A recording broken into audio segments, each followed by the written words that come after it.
Hello everyone, I am Sudhanshu Singh, SEBI registered research analyst. आज हम इस वीडियो में डिस्कस करेंगे टॉप 5 स्टॉक जो कि नेक्स्ट वीक में बड़ा ब्रेकआउट दे सकते हैं। चलिए one by one analysis start करते हैं और समझते हैं कि अपसाइड में कितनी पोटेंशियल है इन स्टॉक्स में। हमारा सबसे पहला स्टॉक है इंडसइंड बैंक। इस चार्ट को अगर हम डेली टाइम फ्रेम पर देखें तो राउंडिंग बॉटम पैटर्न का क्लियर फॉर्मेशन होता हुआ नजर आ रहा है। अभी यह ट्रेड कर रहा है 846.55 के लेवल पर और जैसे ही 200 मूविंग एवरेज को यह ब्रेक करता है तो नेक्स्ट लेवल निकल के आ रहे हैं 926.80 के और फाइनल लेवल अपने निकल के आ रहे हैं 1000 के। परसेंटेज वाइज बात की जाए कि ओवरऑल कितनी परसेंट हमें मूव या अपसाइड में दे सकता है 200 मूविंग एवरेज ब्रेक होने के बाद, तो यहाँ पर फर्स्ट टारगेट निकल के आ रहे हैं 7.39% के और जो फाइनल टारगेट अपने निकल के आ रहे हैं 16.49, इवन आप कह सकते हैं कि 16.50% के फाइनल टारगेट अपने निकल के आ रहे हैं। और डाउन साइड रिस्क है अपनी 4.24%। आप देख सकते हैं कि रिस्क रिवॉर्ड यहाँ पर कितना फेवरेबल है इस ट्रेड में। लेकिन जब तक 200 मूविंग एवरेज को प्राइस एक्शन ब्रेक नहीं करता तब तक हम कोई भी एंट्री अपसाइड में नहीं लेंगे, अदरवाइज हम ट्रैप हो सकते हैं। लास्ट टाइम क्या हुआ था, अपने ट्रेंड लाइन को ब्रेक किया और फिर 200 मूविंग एवरेज को ब्रेक किया। लोगों को लगा कि यहाँ से बड़ा ब्रेकआउट आ गया है और रिटेल ट्रेडर यहाँ पे पार्टिसिपेट कर लिया और फाइनली अपर प्राइस रिजेक्शन लेके जो वीक हैंड्स थे उनको निकालने के लिए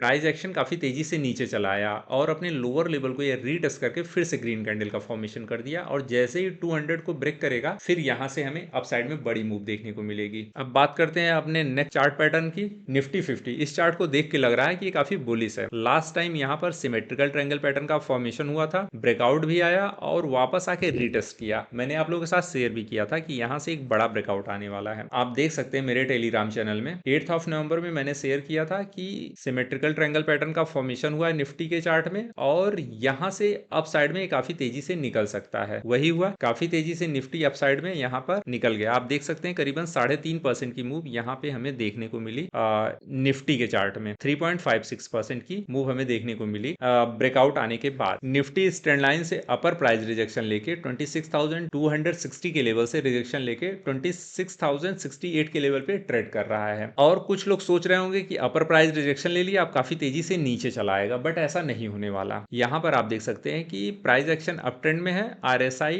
डाउन ट्रेंड में, बियरिश डाइवर्जन आपको दिख रहा होगा। तो ऐसे में लोग सोचते हैं कि काफी तेजी से नीचे चला आएगा क्योंकि बियरिश डाइवर्जन का फॉर्मेशन हुआ तो डाउन साइड में हमें बड़ी मूव मिल सकती है। बट होता क्या है कि ओवरऑल जो सेंटिमेंट है मार्केट का पॉजिटिव है, प्राइस एक्शन अप ट्रेंड में है, तो ऐसे में बियरिश डाइवर्जन कुछ इस तरीके से काम कर सकता है साइडवेज, और जैसे ही इस ट्रेंड लाइन को ब्रेक करेगा और ये बाइंग जोन में आ जाएगा तो फिर यहां से हमें बड़ी मूव अपसाइड में देखने को मिलेगी करीबन 27,000 के लेवल तक। परसेंटेज वाइज बात की जाए कि कितने परसेंट की यह मूव हो सकती है, तो यहां पर यह मूव निकल के आ रही है 2.71% की। अब बात करते हैं अपने नेक्स्ट स्टॉक की, टीवीएस मोटर। इस चार्ट को अगर डेली टाइम फ्रेम पर देखा जाए तो असेंडिंग ट्रायंगल पैटर्न का यहाँ पर फॉर्मेशन होता हुआ नजर आ रहा है और जैसे ही प्राइस एक्शन इस ट्रेंड लाइन को डाउन साइड में ब्रेक कर देता है तो फिर बड़ी मूव हमें देखने को मिल सकती है। परसेंटेज वाइज बात करें कि कितने परसेंट की यह मूव हो सकती है डाउन साइड में, इसको मैं डिलीट कर देता हूँ। अगर इस ट्रेंड लाइन को यह ब्रेक कर देता है तो फिर डाउन साइड में अपनी मूव निकल के आती है 5.47% की पहली मूव आ जाएगी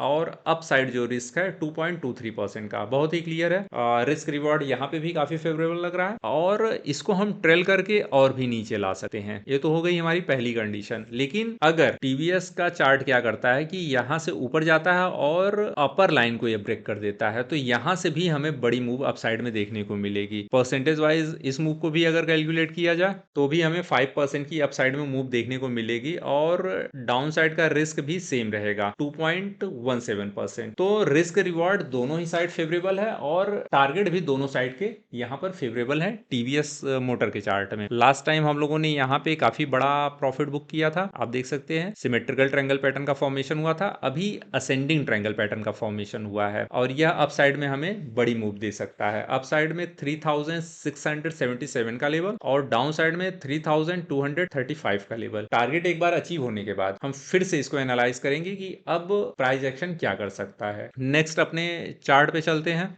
नेक्स्ट नेक्स्ट अपना चार्ट है पीजी इलेक्ट्रोप्लास्टिक। यहाँ पर भी आप देखेंगे तो क्लियरली असेंडिंग ट्रायंगल पैटर्न का फॉर्मेशन हुआ है। यह तो काफी ज्यादा बुलिश लग रहा है मुझे ये स्टॉक। आप देख सकते हैं असेंडिंग ट्रायंगल पैटर्न का फॉर्मेशन हुआ है। स्टॉक को मिला दीजिए और इस ट्रेंड लाइन को मिला दीजिए तो असेंडिंग ट्रायंगल पैटर्न का फॉर्मेशन दिखेगा। और जैसे ही इस टॉप को यह ब्रेक करता है जो कि है 591 का लेवल, जैसे ही इसको ब्रेक करता है तो फिर 200 मूविंग एवरेज तक ये इजीली पहुंचेगा 644 के लेवल तक।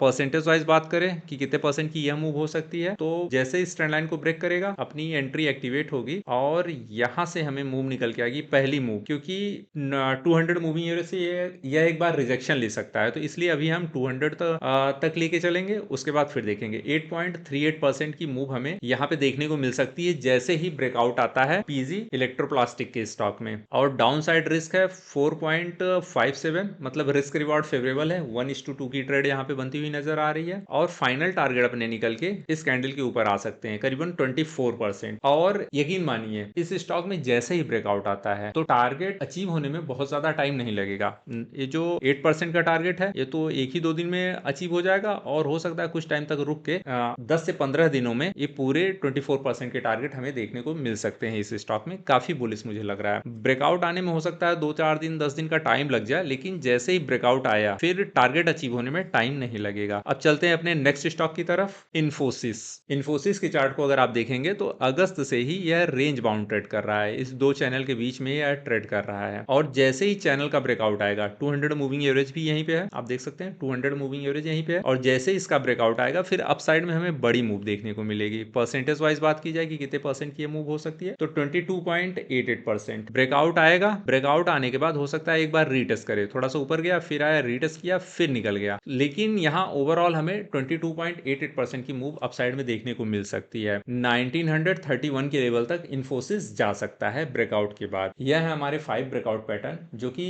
आने वाले वीक में बड़ी मूव दे सकते हैं। आप क्या सोचते हैं इस ब्रेकआउट के बारे में कमेंट करके जरूर बताइएगा। और कंटिन्यूअस बेसिस पे अगर आप ब्रेकआउट पैटर्न्स देखना चाहते हैं तो चैनल को सब्सक्राइब और वीडियो को लाइक करना ना भूलिएगा। Thank you.